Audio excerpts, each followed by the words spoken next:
The most powerful navies in 2030 will be a reflection of the broader state of the world. Some countries are invested in preserving the current international order, and see naval power as a means to maintain it. Other emerging countries are building navies commensurate with their newfound sense of status, often with an eye towards challenging that order.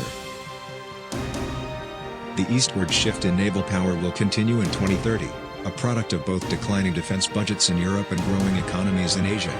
While the most powerful navies of the Cold War were concentrated largely in Europe, by 2030 both China and India will be on the list, with Japan and South Korea as runners-up also fielding large, modern naval forces. Ship-wise, there are two classes that will define the most powerful navies: aircraft carriers and ballistic missile submarines. Aircraft carriers reflect the need to maintain a global, or even regional, power projection capability. Ballistic missile submarines reflect a maturation and diversification of a country's nuclear arsenal, with an eye toward maintaining a second strike capability in case of surprise attack. More than any other type, those two will define naval power in the early to mid-21st century.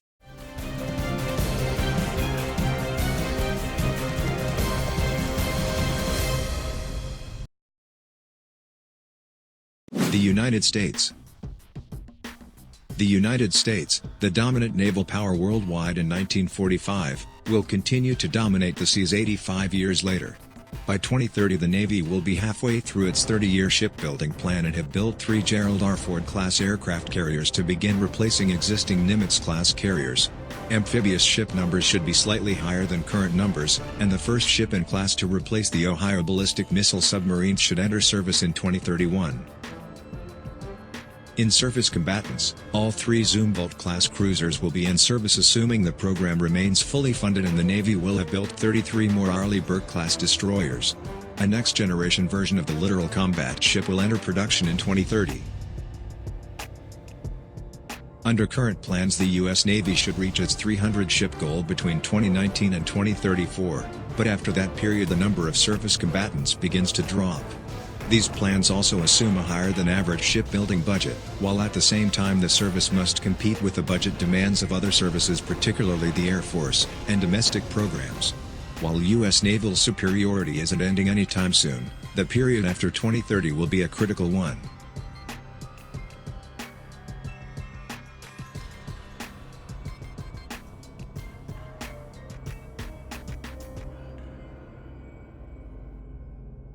The United Kingdom.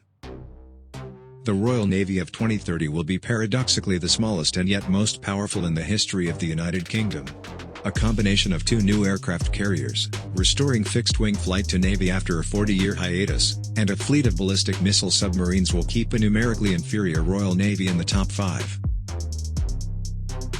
The Royal Navy surface fleet, currently at 19 destroyers and frigates, will shrink even further to 6 Type 45 guided missile destroyers and 8 global combat ship frigates. The number of nuclear-powered attack submarines will remain constant at 7. The Royal Navy is responsible for the UK's nuclear deterrent and currently operates 4 Vanguard-class nuclear-powered ballistic missile submarines, each equipped with 16 launch tubes for Trident D5 missiles. The Vanguard class is expected to be replaced with the successor class starting in 2028.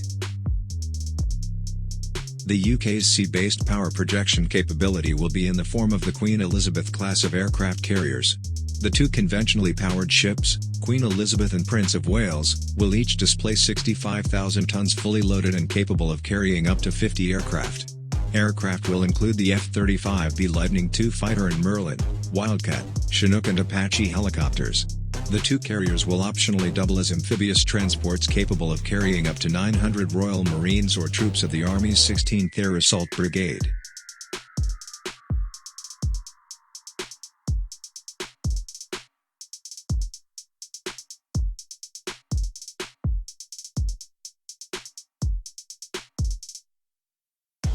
China. The People's Liberation Army Navy of 2030 will continue to build on the ground broken by the plan of 2016.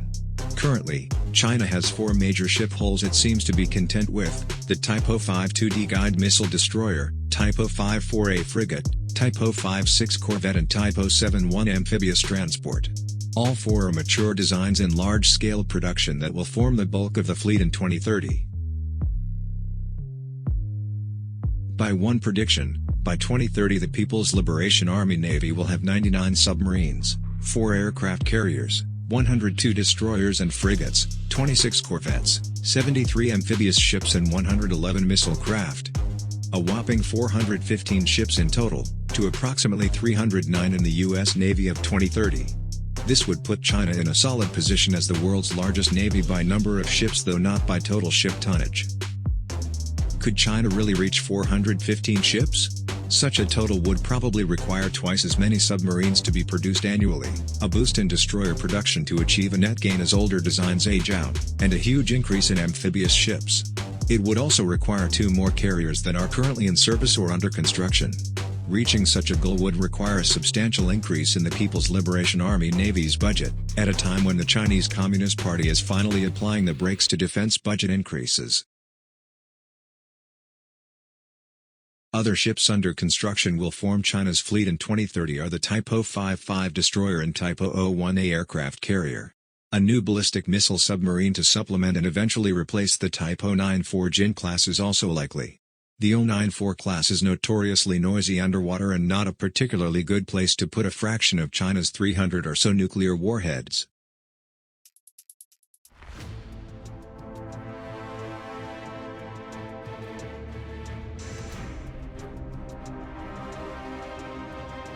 India. The Indian Navy will be the second, or third, if you count Russia, Asian Navy on this list. India has recently begun pouring enormous resources into its naval service, and as a result by 2030 could have one of the top 5 navies on the planet.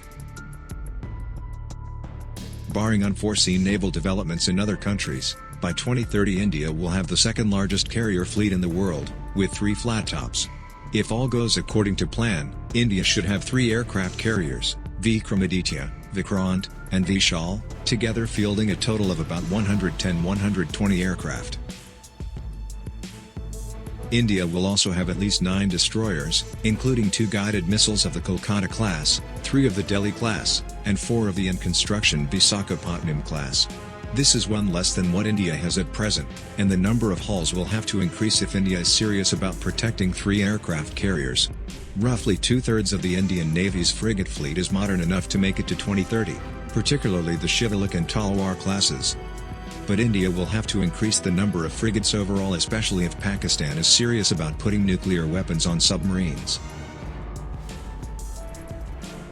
India is in the process of standing up a sea-based leg of its nuclear triad, with the first ballistic missile submarine, Arihant, expected to be operational soon. 3 Arihant subs are planned and an overall boomer fleet of 6 submarines is expected.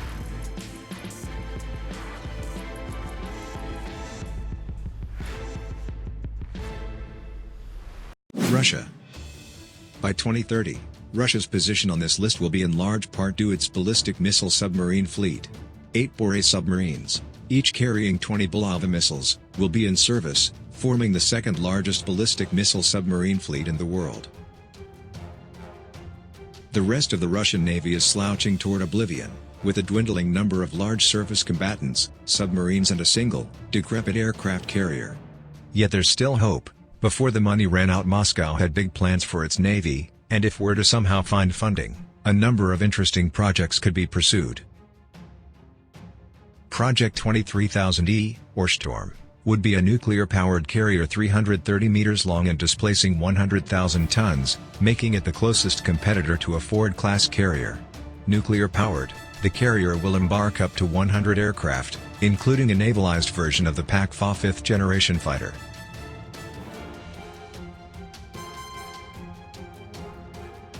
There's also the gigantic Leader-class nuclear-powered destroyer. At 17,500 tons and 200 meters long, the Leader class is more akin to a cruiser than a destroyer. Armament will consist of 60 anti-ship cruise missiles, 128 anti-aircraft missiles, and 16 anti-ship guided missiles. The first ship is scheduled to begin production in 2019, with 12 entering service by 2025, an ambitious shipbuilding schedule to say the least.